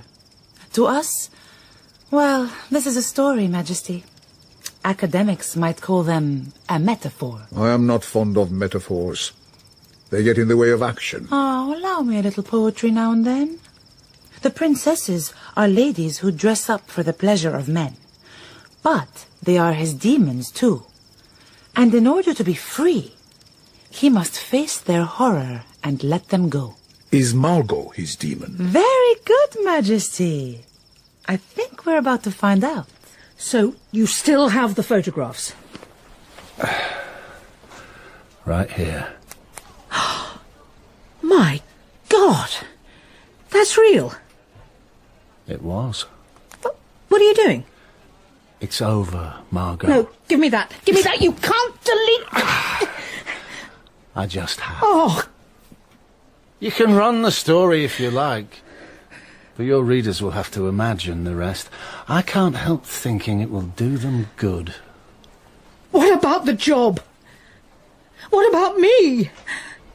I am Margot Miles. You don't stand up to me. No? Well, I think I am. I don't need to sleep in your bed. And I certainly don't need to write your stories. Like Mira said, it's all over. Joe! I'm sorry, Margot. He walks away. Our hero. Only not feeling the hero at all. Feeling more like an incidental character who has hopped into some other people's stories for a while, then drifted out again. And it occurs to him as he goes that this is the way in life. Things don't so much begin as turn up. They don't so much end as disappear. Nothing is forever. But where is the wedding? The feast and the song? The happy ending must be Joe's freedom. He will not tell stories anymore, or if he does, he will tell the ones he wants to tell, and not the ones that are expected. There is one last person Joe must see. His tyrant father? He goes to the hospital, with heavy foot and heavy heart. He looks at the brute who beat his wife and inspired nothing in his son but fear. And does Joe kill him? There may be a version of this story where Joe kills his father. It is, after all, the villain's due. But I am a woman, Majesty, and I prefer another way. Joe looks down at this dying piece of flesh. Just so much skin and bone. He remembers Mira and the ladies.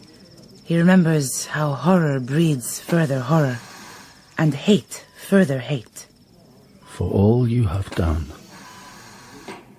I forgive you. He does not call him Dad. He does not stay. He walks out of the hospital and into the street, and he does not know what will happen next. But whatever it is, he is no longer afraid. There is a stillness and a quiet that comes with an ending, but put in another light is really something else. It is a beginning that is so new it stands without words, like a lamb shivering in the cold light of morning. And that, Your Majesty, is finally the end. An end to a story. And the end for me, too. In truth, I'm very tired. Maybe an end will be a blessing. Kiss me, Shahrazad. You're as wild and as beautiful as honey. But you're trembling. It's nothing, Majesty. Let me wrap you in my cloak. I believe I'm falling in love. Oh, did I mention that as Joe walks into the new morning, far away in another land, a man is eating a pomegranate? A pomegranate? You said nothing about that. Well, there is nothing remarkable about eating a pomegranate, of course, unless something extraordinary happens as you sink your teeth in. But that is a whole new story. Shahrazad. Majesty. Tell me the story of the man and the pomegranate.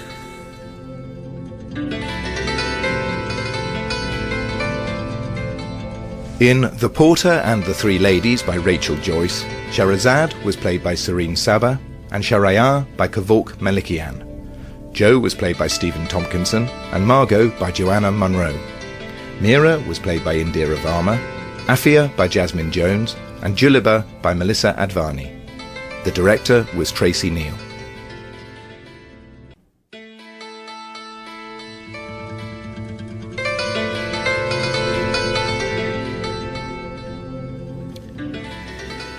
It's almost dawn. Come back to bed. Tell me another story.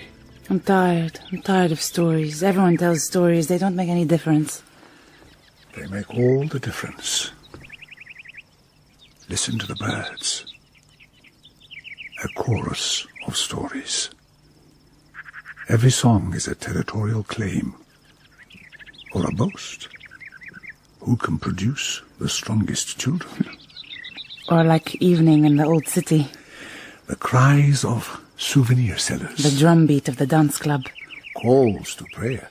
Or like the concourse of an airport. You know Ben Gurion Airport? No. Are you carrying a package for anyone? To the West Bank. There, you are quizzed by security not as you arrive, but as you leave. Do you know any people in Israel? At departures, they want to know everything you've done in that country, where you've been, who you've met. Can you show me the email, please? My flight starts boarding in 50 minutes. Where did you buy this computer? Office Depot, Santa Barbara. Got a receipt? It's over 3 years old. Where's this invitation from Tel Aviv University? You can't leave before you've told your story. Here's the email, and here's the paper I gave. And it had better be a good story, or you will never leave. What are telomeres? A strand of DNA at the end of a chromosome. They basically set the number of times a cell can divide. Okay, put it away. What else have you got in there? It's been through 2 X-ray machines. Can you open your bag, please? Is this because of my name? What about your name? Ajib. I know it's Arabic, but racial profiling is illegal. Just open your bag. Oh no! Leave them, they're just oranges. No, they're more than that. More than oranges? How? They have a sentimental value. Sentimental what? Okay, it's a long story. Yeah?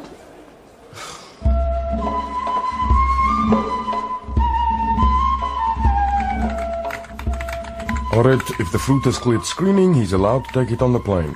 Yes, but he said they had sentimental value. And you know what Palestinian sympathizers call Gaza? The land of the sad oranges. Confiscate them if you think they're a flight risk. I think he's a flight risk. He has an Arabic first name. He says that's because his mother is Egyptian, but then he says his grandfather used to export oranges from Jaffa. Passport.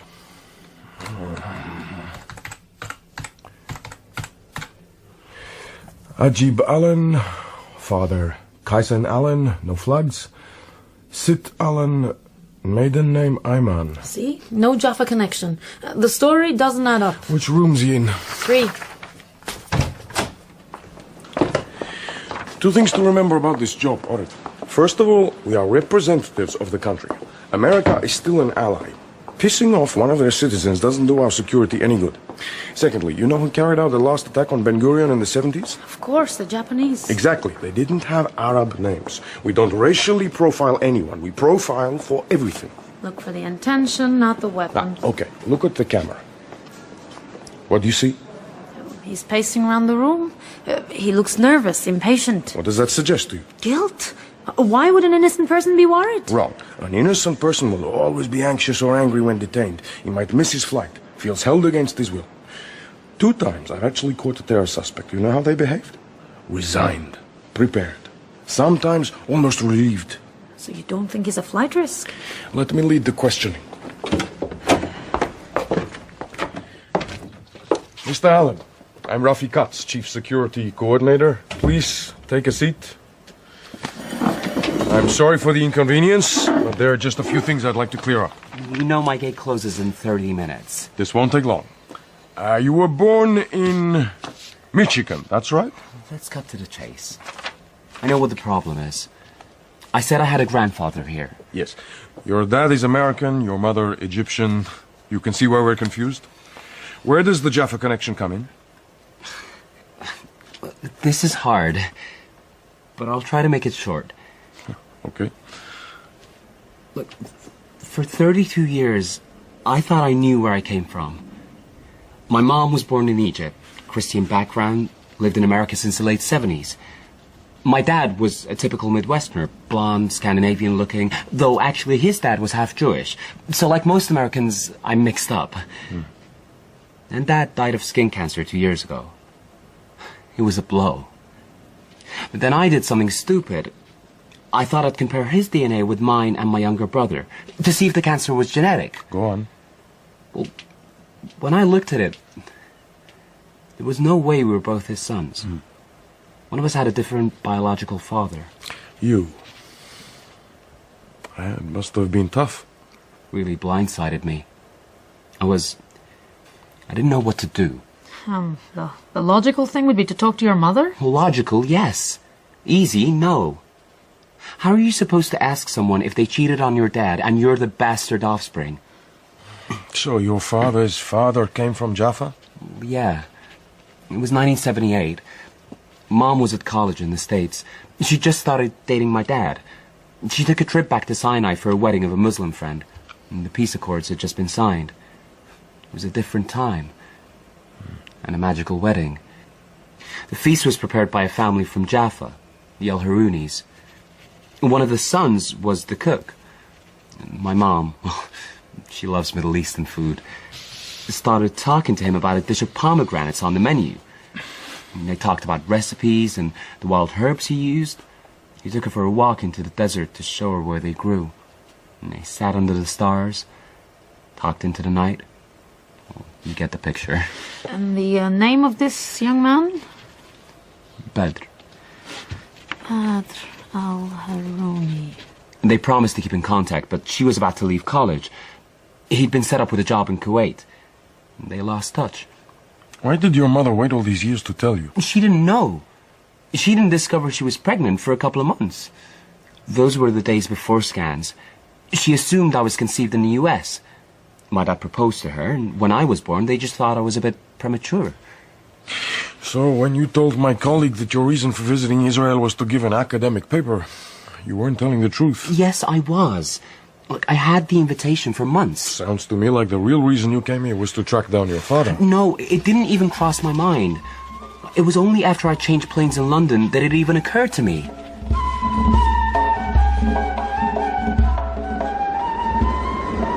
We're closing the bar. A quick refill?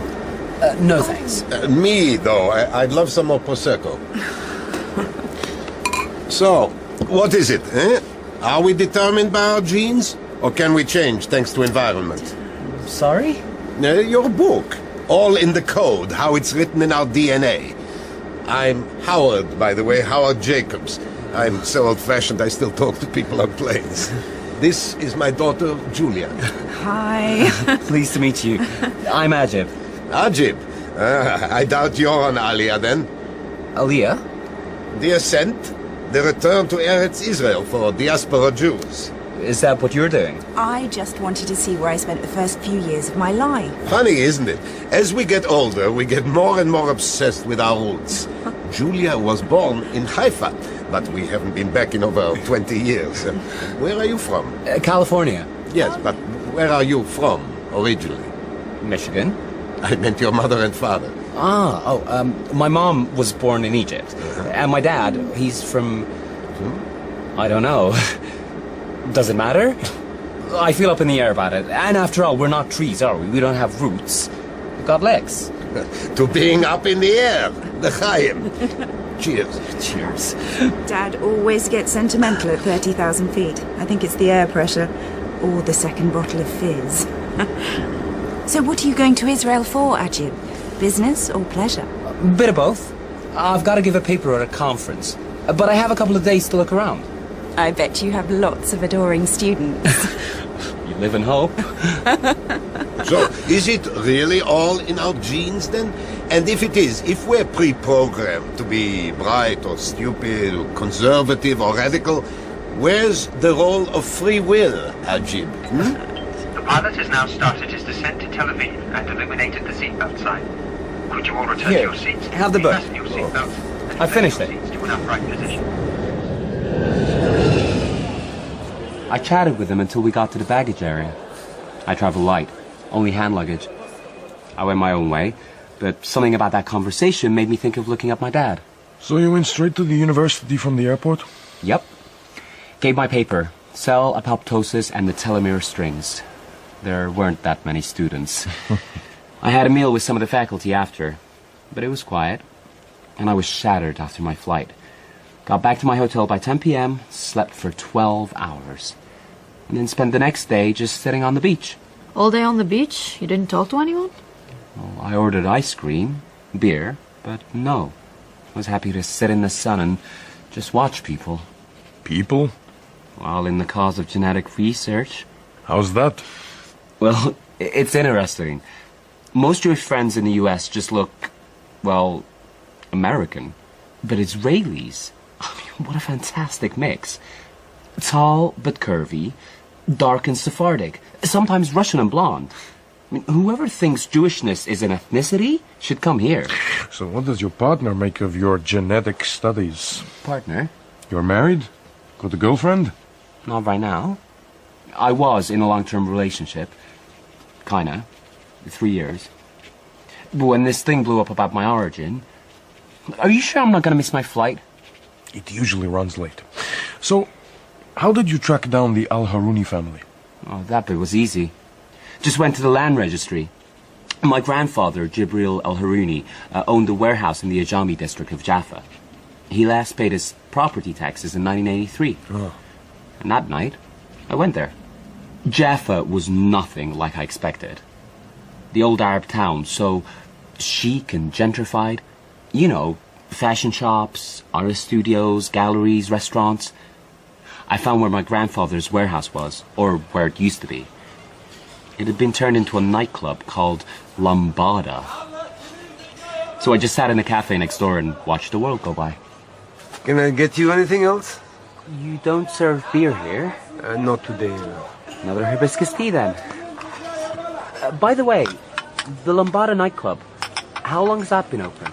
2-3 years. The Russians took it over. What was it before that? Art gallery. Before that? It used to be a warehouse, didn't it? Not sure. Well, I thought the Al-Haruni family used to own it. Jibril Al-Haruni? Maybe. He died a long time ago. Well, did it stay in his family? Many places are bought, many are demolished. He had 2 sons, I heard. Ramadan and Badr. I don't remember their names. One of them went to Kuwait. Do you know what happened to him or his brother? They moved out. Well, do you know where they went? Why so many questions? I don't get involved in politics. Nothing to do with politics. It's a family matter. I think he went to Al-Quds. Where's that? In Jordan? Al-Quds. Jerusalem. Well, Jerusalem's a big city. How would I find them? Right at Damascus gate. Go to bazaar there. Say you a zift. And looking for Kalam Fadi. Zift? Kalam Fadi. Okay. You went to Jerusalem the next day? Yes, but I've been through this with her.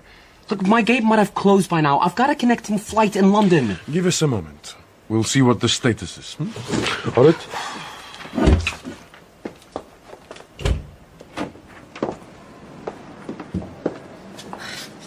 I'm sorry I've wasted your time, but you've got to admit it was a strange story. But it all stands up. Shall I call the airline and hold the flight? No, he's going to miss it. What? I don't understand. He's explained the grandfather in Jaffa. The story sounds too far-fetched for him to make it up. I think the story's true. And that's the problem. Run it through. Orit, a bright young American has just discovered he's got Palestinian roots. He's alienated, disaffected. Those are exactly the kind of people vulnerable to indoctrination. And look at his profile. Age, education, marital status. Most radicals are recruited in their 20s and 30s. They're often academically successful too, but with no stable emotional relationships. The next flight isn't till the morning. We'll have to keep him overnight. Put a phone call into his mother in the US. Double-check the story about his father. What are you going to do? Find out what happened in Jerusalem. If someone made contact, if he was approached, it will have happened there.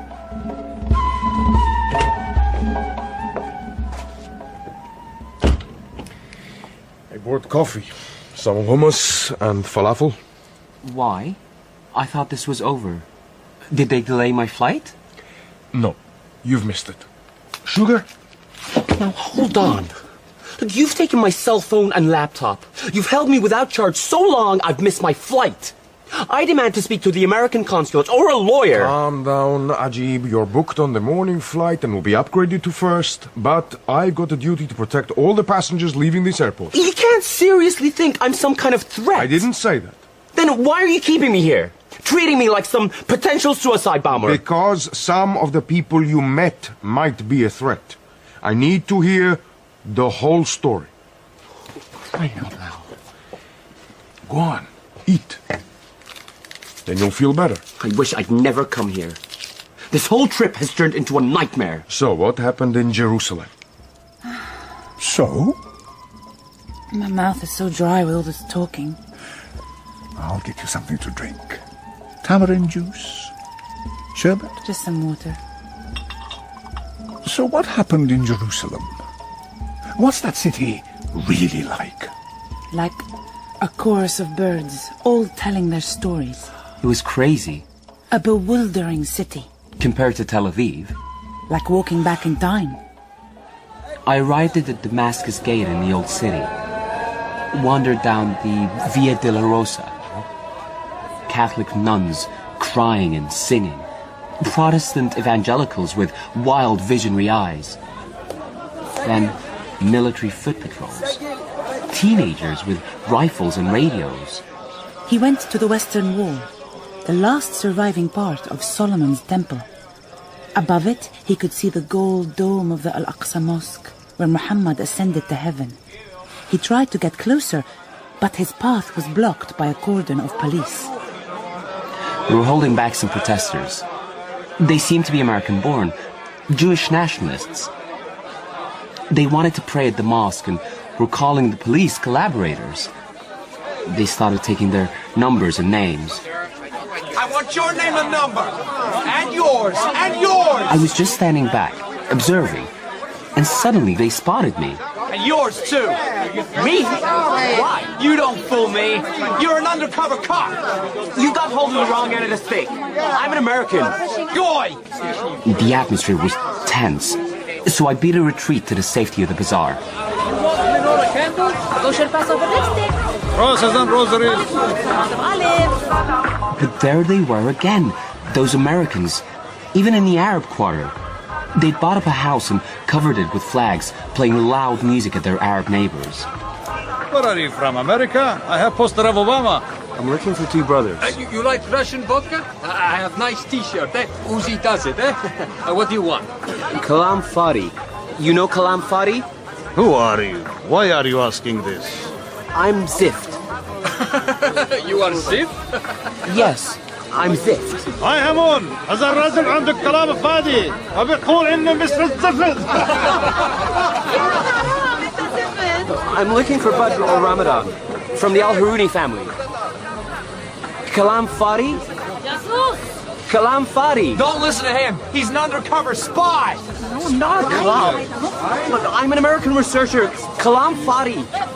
Kalam Fari. I'm the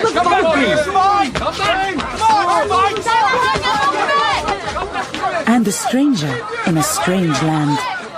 Ajib had no idea what he was saying, and soon had half a dozen traders chasing him through the narrow streets of the old city. Then he saw a print shop. Here! Come in here! Thanks.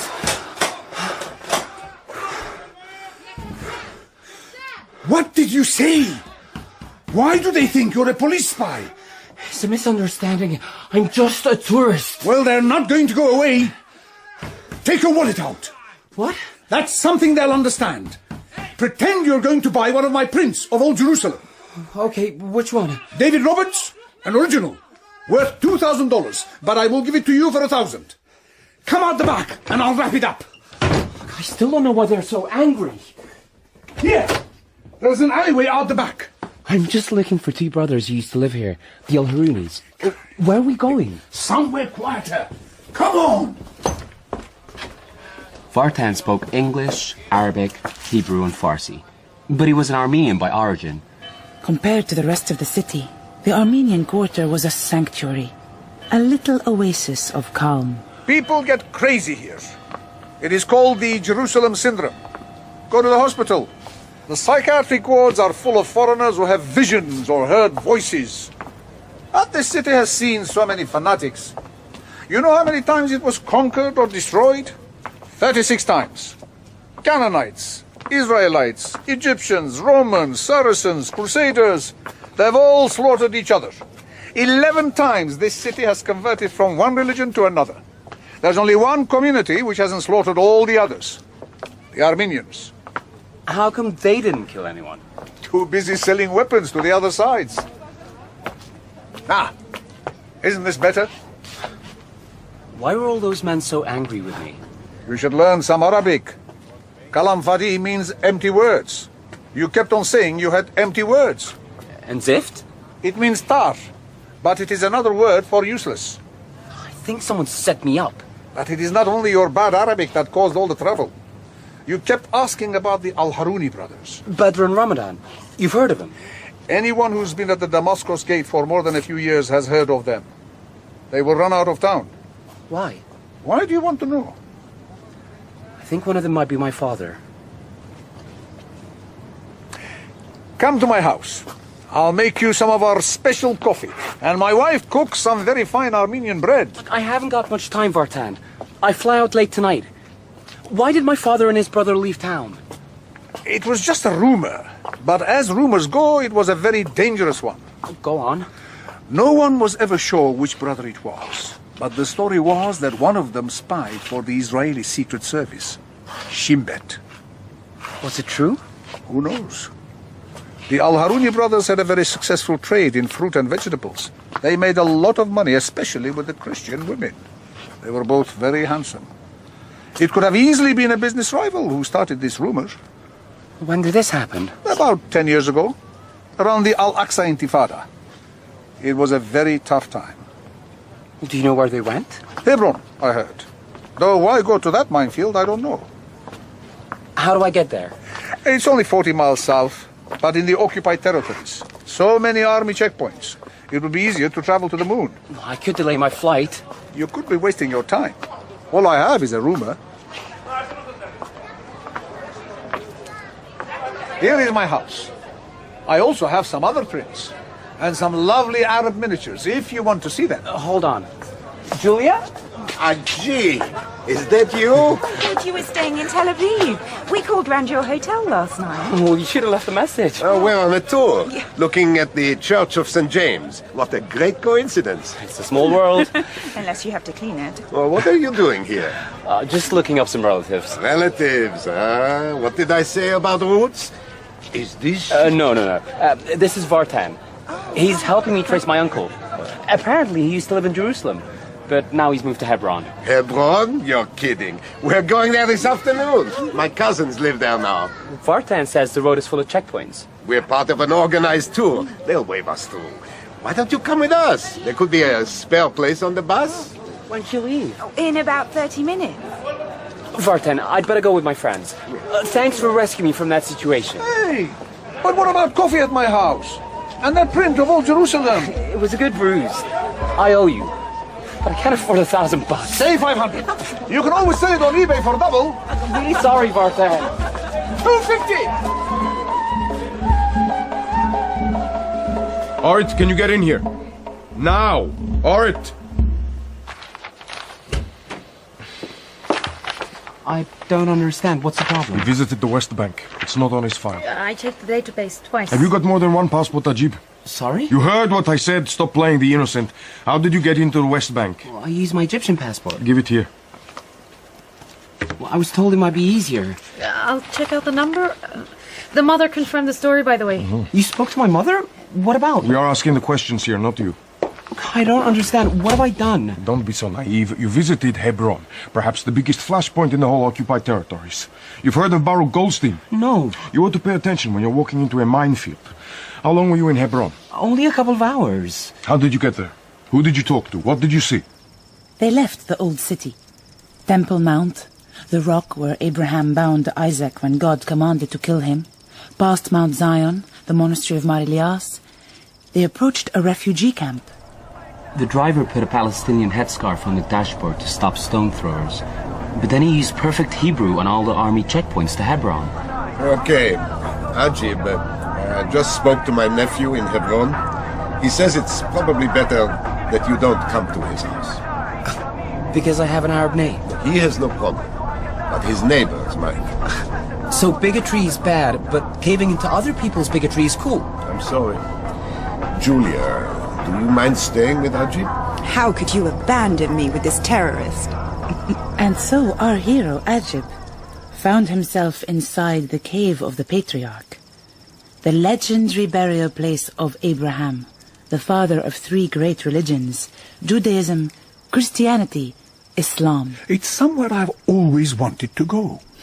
You should. They say it's a place of reconciliation.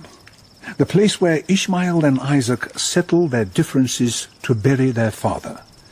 It's where we can all learn that we are brothers. Not anymore. Ajib stood in the synagogue facing one side of Abraham's tomb. He could see the mosque the other side, through bulletproof glass. Though I'm a part Egyptian, Jewish, Lutheran unbeliever, I wasn't allowed to go there. And suddenly, in the legendary cave of the Patriarch, Ajib had a vision. The blood. The bullets. Orphans. Children crying. The overwhelming sadness of that place. Are you okay? Not really. You look pale. Hey, you're trembling, Ajib. What's wrong? I don't know. It just feels full of grief. Horrible things have happened here, but it's safe now. No. It goes back. Blood and tears right back to the beginning. Abraham about to kill his son because God told him to do it. But he changed his mind. Come on, let's go. There's a restaurant across the square. You need something to eat.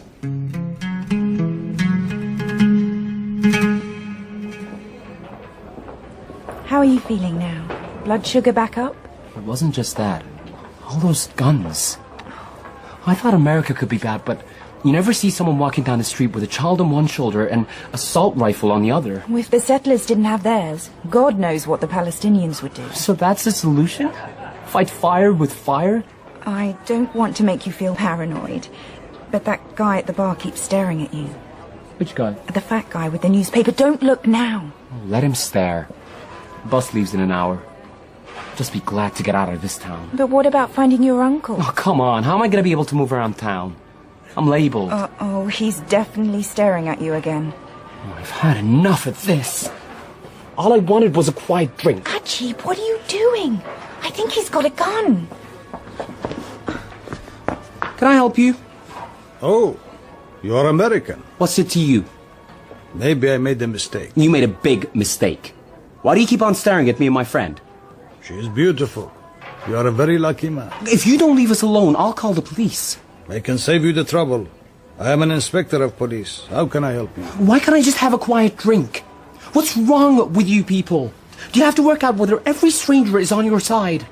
I work for the Palestinian Authority. Nobody is on my side. But I wasn't staring because of that.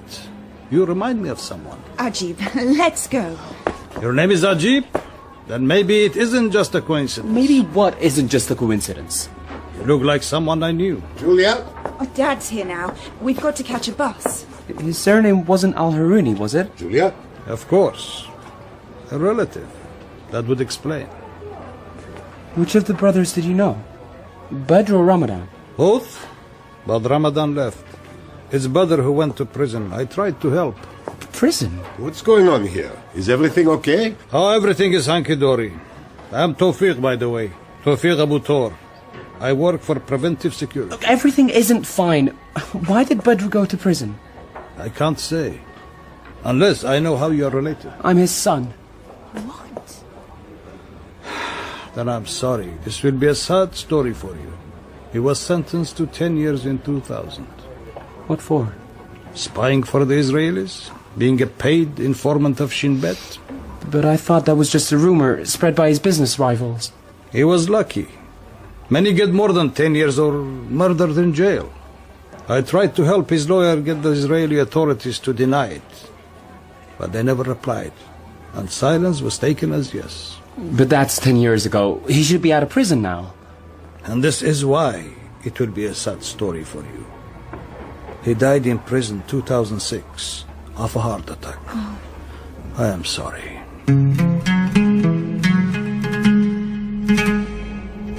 So much for roots, eh? Dad, shh. I guess it won't be much consolation, Ajib, but I had a nasty shock today, too. Saw my uncle in Hebron, Lev. But he's old now, nearly 90. He can't talk, they feed him with a straw, and I spent most of the time with my cousins. Dad, I don't think this is quite the same They thing. see me as a traitor, too, for leaving Israel. They're very religious now. But you know what the worst of it was? Go on. Lev was what we call a chalutz, one of the first pioneers in the 40s. He married a Sabra, it means prickly pear, a woman who was born there. And my uncle was prickly too. Mind you what he'd seen.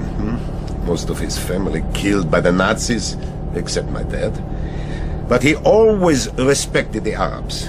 And that's the irony. Lev was chased out of his home in Lithuania, and now his kids have moved into a house that used to belong to an Arab family. They wouldn't explain to me how they got it. Now that's not justice to me. That's more of the same. Jerusalem. It almost seems sane compared to Hebron.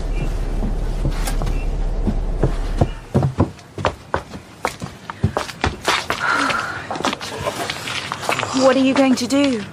I'm flying out tonight. I'd better get back to Tel Aviv. I'll get our bags. Can't you stay around for a few hours? What's the point? I'll just get more people staring at me, asking me about my roots. Ajib. It's easy for you, Julia. With a surname like Jacobs, you're on the winning side. Well, I'm not on any side. Like, easy to say when you're the victor. So that's all that matters, is it? That's all that matters here. Now who's putting labels on people?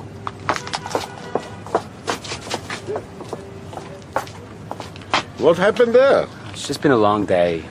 Ajib, this can't have been easy for you, huh?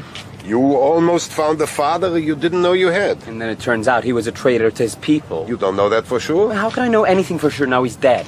Whatever your doubts about what really happened, don't make the past the enemy of your future. I'd better get to the airport. Here's your book, by the way. Particularly like the chapter about how we're attracted to people from different backgrounds with different immune systems, different genes. Yeah, genetic diversity. Her mother wouldn't approve, though. But I can see how it could be healthy. English, Jewish, Ashkenazi girl, nice American, Lutheran, Palestinian, Egyptian boy like you. I don't understand. Not too smart, though. Here's my card. If you're stopping over in London on the way back, give us a shout. Will do. Thanks. That's the last thing I saw of them. Headed back to the hotel to get my bags and made my way to the airport. You didn't speak to anyone else? I tried to find that son of a bitch cafe owner who set me up. You know, the Kalam Fadi. Empty words. The cafe next to the nightclub was shut. I bought some oranges in a local store and came here to go through this nightmare. I'm sorry, Ajib. So there you have it. My whole pathetic little story. All I end up with is a severed roots I never knew I had and a bag of sad oranges. Hope it was worth keeping me up all night for. Hope it was worth missing my flight. As I said, I wish I never came here. Can I go now? We'll just confirm your seat. Want any more coffee? No.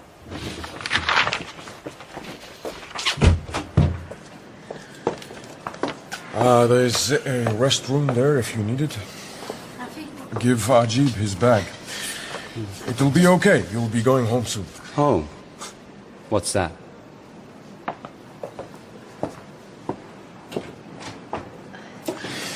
Wish there was something more we could do for him. I've done some more checking. If we could get Shinbet to confirm or deny that his dad was on their books. I've just been cross-checking all the names. Guess what came up? The cafe next to the Lambada nightclub? It was the one part of the Al-Haruni household that wasn't sold. So who owns it now? You won't believe it. The owner is Ramadan Al-Haruni. His uncle? So, how do I get out of this place? What's wrong now? Don't tell me I'm missing this flight too. Shh. That's up to you.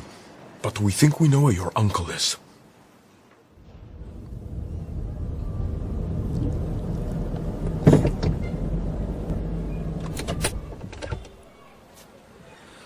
Yes, the cafe is open. Can you see him? No. Hold on, yes. He's serving those two women. We'll wait here. As long as you need. I don't understand. Why didn't he tell me? Why did he lead me on that wild goose chase? Look what happened to his brother. No wonder he didn't reply to any questions. And he doesn't even know he has a nephew. Hold on. Why are you doing this? We need to know the end of the story. Why? So you can turn me into an informant too? That's not our job. We just have to check your story stands up. You again? What do you want now? Hibiscus tea? Maybe a salad? Some fruit? I went to Jerusalem, by the way, with my Kalam Fadi. Why did you come back here? Are you working for the police? No. Are you a journalist? I'm a scientist. Why you come all the way from America to ask these questions? If you told me the truth... The truth? What does it matter? I've done nothing. I just cook my food and I feed the tourists. I know what happened. I know about the rumors that Badr worked for Shin Bet. I know you both had to leave Jerusalem for your safety. And I know he died in prison. Why do you care about this? Look at my face. Even the police officer in Hebron could see the family resemblance. Yes. I only found out a few months ago. My mother didn't even know. But in the 70s, she went to a party in Sinai. They walked into the desert looking for wild herbs. They talked all night. I'm your brother's son, Ramadan. I'll get your food. What's he doing now? Preparing something in the kitchen? Has he got a knife? I can't see it. Give me the binoculars. Give! You don't seriously think he could be a threat to his own nephew? Think about it. He may not believe him. He may snap under the emotional stress. So, what's he doing? He's crying. He's taking the food over. Thanks. How did you know what happened to Badr? Did you talk to the police? Yes. A Palestinian policeman in Hebron called Tawfik. You know him? Yes. He tried to help. He knew that Badr was no traitor. I'm sorry.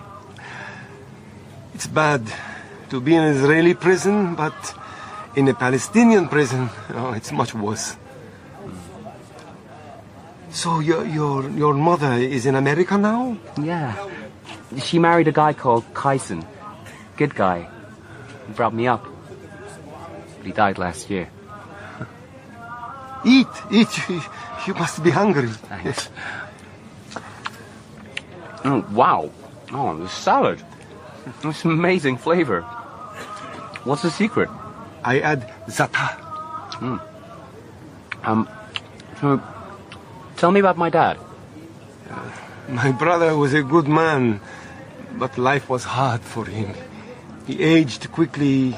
He always had a bad heart, but he went in a good way. He gave his life for someone else. What is za'atar? It's a wild herb. You find it growing in the hills. Here, try some of these. Pomegranates. I grow them myself. Then, Ajib tasted the dish of pomegranates, just like his mother had so many years ago. My mother told me she met my father because of a dish of pomegranates. I thought of her every day. Every day for 30 years. Your pet? Oh, my son. Are you really my son? Yes. I don't even know your name. Ajib. That means wondrous in Arabic.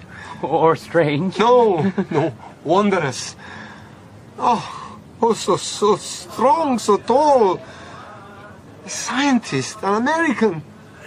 Maybe my life hasn't been all wasted. Ajib.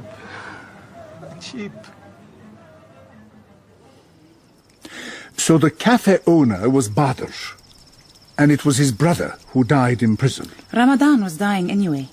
They changed places. But why did the guards allow that to happen? I would certainly notice if you swapped places with your sister. Maybe a bribe was paid. Maybe those jailers had some compassion. It was a beautiful act. Ramadan gave the last few weeks of his life to free his brother. But back to our story. 2 months later, there was a party by the dock at Jaffa. A wedding with 2 unusual guests. Hey, Art. Never seen you in a dress. Kulim. Whoa, that shirt though. I should have bought my sunglasses. Come on. We better go in. No, did you ever get anything out of Shin Bet? Took a while, but yes. There was no record of Ajib's father working for him. It was a false accusation. Badr is finally free. But isn't it a crime to steal someone else's identity? Badr didn't steal Ramadan's identity. His brother gave it to him. And no one's going to prosecute an innocent man for escaping a false charge. Hey, Howard, Julia! Oh, what a great surprise! I didn't think you'd really come. Well, how could we miss this? It's an amazing story, Ajib. What just happened? Howard and Julia Jacobs, I guess. That's a long way to come for a wedding. This is my dad. Pleased to meet you. And Julia and Ajib would make a nice couple, don't you think? Maybe there'll be another wedding soon. Hey, Mom, Dad. This is Arit and Rafi. Hey. Hello. Hello. Nice Remember the 2 people responsible for bringing it together? Hey, welcome. You're not on duty, though, are you? Well, actually... I'm sorry for the inconvenience. We actually have a few more questions to ask. Where's the food? And where's the drink? This way, come on, guys. There's kosher wine, non-kosher wine, soft drinks. You must try some of my dad's pomegranate salad. Good. And so, Badr finally married the woman who he met in the desert, and whose son he had sired. And after 30 years, the family was reunited. And so ends the story of Ajib and his father and the dish of pomegranates. It's a happy ending, Shahrazad. Why are you sad? Because all stories must come to an end. But then there's another story. And another story after that. And they all have to end. It's already morning. Then come back to bed. Let's forget about stories. That's easy for you to say. I'll be dead tomorrow. We'll all be dead tomorrow, Shahrazad. Come here.